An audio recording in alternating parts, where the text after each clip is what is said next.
जब हमारा देश आज़ाद हुआ था उसके कुछ वर्षों बाद सन 1967 में मनोरंजन की दुनिया जिसे हम फिल्मी पर्दा कहते हैं, एक फिल्म रिलीज़ हुई, उपकार। उस फिल्म का एक गाना, कस्में वादे प्यार वफा सब बातें हैं बातों का क्या, कोई किसी का नहीं यहाँ झूठे नाते हैं नातों का क्या।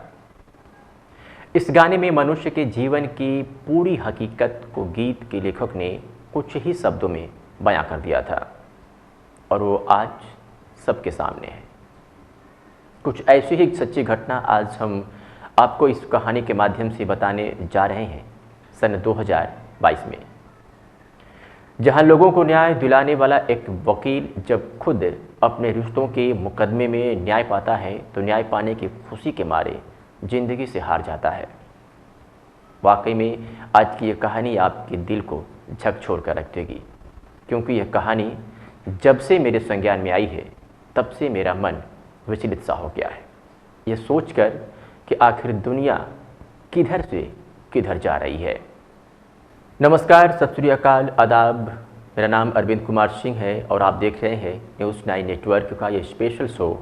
यहाँ हम सच्ची घटनाओं को आपके सामने कहानी के रूप में प्रस्तुत करते हैं, पेश करते हैं।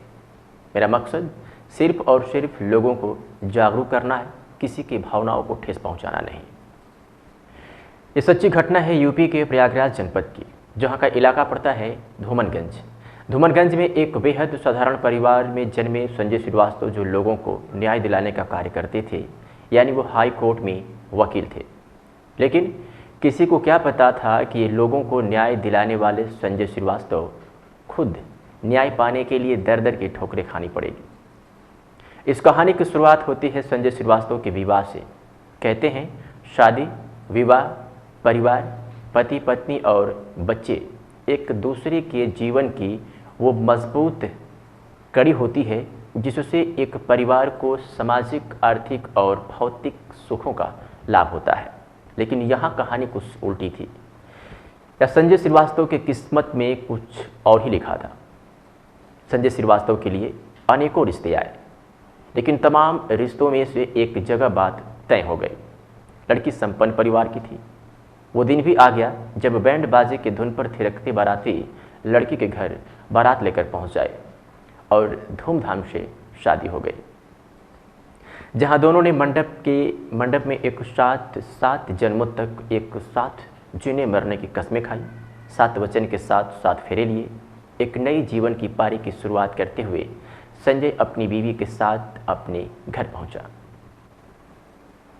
शादी के कुछ दिनों बाद एक बार फिर घर के दरवाजे पर खुशियों ने दस्तक दी, यानी संजय बाप बनने वाला था।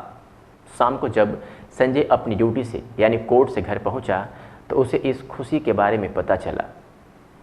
जैसे ही संजय को इस खबर की जानकारी हुई तो मानो खुशी से झूम उठा और अब उसकी जिम्मेदारी बढ़ गई थी। वो रात दिन मेहनत करने लगा ताकि वो घर में आने वाले नए मेहमान की हर ख्वाहिश पूरी कर सके। अब वो वक्त भी आ गया जब संजय की पत्नी ने एक बेटी को जन्म दिया। घर में जब लक्ष्मी का आगमन हुआ तो घर के लोग लक्ष्मी का आगमन मान खुश थे। उधर संजय को बाप बनने का गर्व था तो संजय के माता पिता को दादा और दादी बनने का। लेकिन किसी को क्या पता था कि विधि का विधान कुछ और ही है और ये हंसता मुस्कुराता परिवार और इस घर की खुशियाँ चंद पल की मेहमान है। यहाँ से आता है कहानी में दूसरा मोड़। दरअसल हुआ यूँ कि जब संजय की पत्नी अपने मायके गई तो उसके बाद उसका बिहेवियर ससुराल वालों के प्रति कुछ बदल गया, साथ ही संजय के प्रति भी। इस बात से हैरान और परेशान संजय लगभग 15 दिन बाद अपनी पत्नी से मिलने गया। उसे यकीन था कि सबके मामलों को अगर मैं सुलझा सकता हूँ तो भला अपने मामले को क्यों नहीं। लेकिन अब वो हालात, वो जज्बात सब बदल चुके थे। संजय को अपने ससुराल में उसे पहली बार लगा कि वह दरिद्र और गरीब है। संजय को काफ़ी मानसिक ठेस लगी और उसकी पत्नी के भाई यानी साले से थोड़ा बहुत गर्मा गर्मी भी हुई, क्योंकि संजय के माता पिता ने संजय की पत्नी को बहू की तरह नहीं बल्कि बेटी की तरह प्यार किया था। और इसी बात को सोचकर संजय काफ़ी हैरान था और परेशान था। पत्नी भी अपना सुर बदलकर अपने भाइयों के राग में राग आलापने लगी थी। 7 फेरों का वचन उसने एक पल में तोड़ दिया। संजय दुखित होकर घुट घुट कर जीने लगा और ये सोचकर कि बच्ची थोड़ी बड़ी हो जाए तो मिलने आया जाया करूँगा और शायद तब कुछ बात बन जाए। इधर अपनी माली हालत सुधारने के लिए उसने बड़े हाथ पांव मारे, अपने संपन्न और पहुँचे हुए रिश्तेदारों से अनुभव विनय की, बड़े लोगों के हाथ पैर जोड़े, लेकिन कहीं काम नहीं बना। उधर इस घटना के बाद संजय के माता पिता डिप्रेशन में चले गए और उनकी तबीयत खराब रहने लगी। संजय को उनको भी देखना पड़ता था। धीरे धीरे समय बीतता चला गया और बच्ची 3 वर्ष की हो गई। संजय अपनी बेटी से मिलने गया तो ससुराल वालों ने उसे दरवाजे से ही भगा दिया, एक झलक भी न देखने दिया। वहाँ से वह बच्ची के स्कूल गया तो वहाँ भी उसे अपमानित करके भगा दिया गया और ससुरालियों ने धमकी भी दी कि दोबारा बच्ची से मिलने की कोशिश नहीं करना। संजय बहुत प्रयासों के बावजूद वह अपनी बेटी से नहीं मिल पाया। बेटी के प्रति प्यार और उसकी एक झलक पाने के लिए संजय अब परेशान हो चुका था और तब वह 2018 में उसने अपनी बेटी को अपने घर ले जाने, उसके दादा दादी से मिलवाने और बच्ची के पिता के स्थान पर अपना नाम डलवाने के लिए प्रयागराज सिविल कोर्ट में मुकदमा दाखिल किया। यह हमारे समाज का ना जाने कौन सा सिस्टम है कि न्यायिक प्रक्रियाओं में और सामाजिक संस्थानों में उसकी पुकार और तड़प को एक झूठ मान लिया गया और लड़की वालों को बस लड़की वाले होने से हमेशा कोर्ट की सहानुभूति मिलती रही। वह बेचारा सभी रिश्तेदारों के पास जाता, काम मांगता, मदद मांगता, लेकिन हेय की नज़र से उसे देखा जाता। कोर्ट में पैरवी उसने खुद किया, जबकि विपक्ष ने बड़े बड़े वकील किए हुए थे। वह 4-5 वकीलों की टीम लेकर चलती थी। तमाम वकील उस गरीब का मजाक उड़ाते, व्यंग बोलते, फप्तियाँ कसते। न्याय के मंदिर में वकीलों के व्यवहारों पर कोई अंकुश, कोई आचरण नियम नहीं है। यह लोग कोर्ट के भीतर एक गरीब वकील का माहौल उड़ाते और कोई कुछ न कर पाता। संजय हर पेशी पर नए सिरे से टूट कर घर आता और माता पिता से कुछ न कहता। न्यायिक प्रक्रियाओं की शिथिलता, कोर्ट की पक्षपाती नीतियों के चलते जो फैसला 6 महीने में होना था वह होते होते 3 साल लगे। तब वह पहली बार अपनी बेटी से कोर्ट में मिलने गया। उसकी खुशी का अंत ही न था। उसकी आंखों से निकल रहे आंसू रुकने का नाम ही नहीं ले रहे थे। लेकिन जब बच्ची आई तो उसने भरे समाज में उसे पिता कहने और मानने से इनकार कर दिया। वह गरीब बाप उस दिन घर आकर फूट फूट कर रोया और भगवान की हर तस्वीर, हर मूर्ति मकान से निकालकर बाहर फेंक दिया। गौरतलब है कि उसकी माता ने आज तक अपनी पोती को नहीं देखा है।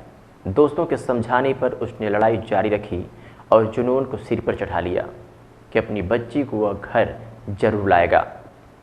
इस जुनून में वह अकेले दम पर किताबें पढ़कर लैपटॉप से पता नहीं क्या क्या खोजता और लिखता, और जब कोर्ट में पेश करता तो कोर्ट हैरान हो जाती और विपक्षी भी हैरान हो जाता। लेकिन भीतर भीतर वह पत्नी के रहन सहन तथा बेटी की नफरत से टूटता जा रहा था। उसे ब्लड प्रेशर रहने लगा। घर वाले ज़्यादा पढ़ने से मना करते तो घर का सबसे पीछे का कोना यानी स्थान चुन लिया और एकांत में जाकर खूब रोता। पत्नी की बेवफाई और बेटी की जुदाई उसे अंदर ही अंदर तड़पा रही थी। वो घूट घूट कर जी रहा था और अचानक एक दिन उसकी तबीयत खराब हुई और वह इलाज के लिए नारायण स्वरूप अस्पताल गया, जहां डॉक्टर ने बताया कि यदि आप अपनी सेहत पर ध्यान नहीं देंगे तो आपको ब्रेन हैमरेज हो सकता है। उधर जल्दी ही उसके केस की फाइल हेयरिंग थी। वह सारी बातों को अनसुना करके काम में लग रहा। खेती बाड़ी भी उसी को करनी होती थी, वहाँ भी मेहनत थी। वह झूठ बोलता और दवाइयाँ भी नहीं खाता। केस की बहस खुद लिखी, लेकिन तबीयत दिनों दिन बिगड़ती गई। 15 दिन पहले उसने सिरदर्द और उल्टी की शिकायत किया, जो कि थोड़ी दवा से ठीक हो गया। 17 अगस्त 2022 को उसके केस की फाइनल हियरिंग थी, जिसमें वह सबके मना करने के बावजूद भी गया और अपने वकील के होने पर भी खुद पैरवी की। और फैसले की वो घड़ी आ गई जब अदालत ने ये फैसला सुनाया कि बच्ची दादा दादी से मिलने 15-15 दिनों पर अपने पिता के घर जाएगी। ये सुनकर संजय और संजय का परिवार बहुत खुश थे। अदालत के इस फैसले ने संजय के जिस्म में थोड़ा सा जान डाल दिया, लेकिन बिगड़ते हालात को झेलते झेलते अब संजय बड़ी मुश्किल से अदालत के अंदर खड़ा था। किसी तरह वह बाहर निकला और गिर पड़ा। दोस्तों ने पास ही एक क्लिनिक पहुंचाया। प्राथमिक उपचार के बाद ब्लड टेस्ट कराकर घर छोड़ दिया। शाम को मिली रिपोर्ट ने सभी के होश उड़ा दिया। संजय की दोनों किडनी अब फेल हो चुकी थी। दोनों किडनी पर असर था और संभावनाएं बहुत कम थी। फिर भी घर वालों ने दौड़ भाग किया, लखनऊ ले गए, हर दर पर मत्था रगड़ा, भगवान से दया की भीख मांगी। किंतु इस निर्दयी समाज और कठोर तथा केचुए की तरह रेंगती न्यायिक प्रक्रियाओं से टूटा हुआ एक सुंदर सुशील प्रतिभाशाली युवक 26 अगस्त को लखनऊ में उसने आखिरी सांस ली। इस दौरान सबसे बेहद शर्मनाक और दुखद बात ये रही कि उसके अंतिम संस्कार तक ना तो उसकी पत्नी मिलने आई और ना ही बेटी को आने दिया गया, जबकि घर वालों ने अनेकों बार फोन किया। एक बूढ़े बाप की लाठी छिन गई, माता की दुनिया अंधेरी हो गई और संजय हमेशा हमेशा के लिए इस दुनिया से चला गया। आज की सच्ची घटना आपको कैसी लगी वो कमेंट सेक्शन में ज़रूर बताइएगा। चैनल को अगर अभी तक आपने सब्सक्राइब नहीं किया है तो प्लीज़ सब्सक्राइब कर लीजिएगा। बेल आइकन को ज़रूर दबा दीजिएगा ताकि इस तरह की हर इंटरेस्टेड कहानी की नोटिफिकेशन आपके मोबाइल पर आसानी से पहुंच सके। मिलते हैं कल ठीक इसी समय एक और दिलचस्प कहानी के साथ। तब तक के लिए चाहेंगे इजाज़त। नमस्कार, जय हिंद, वंदे मातरम।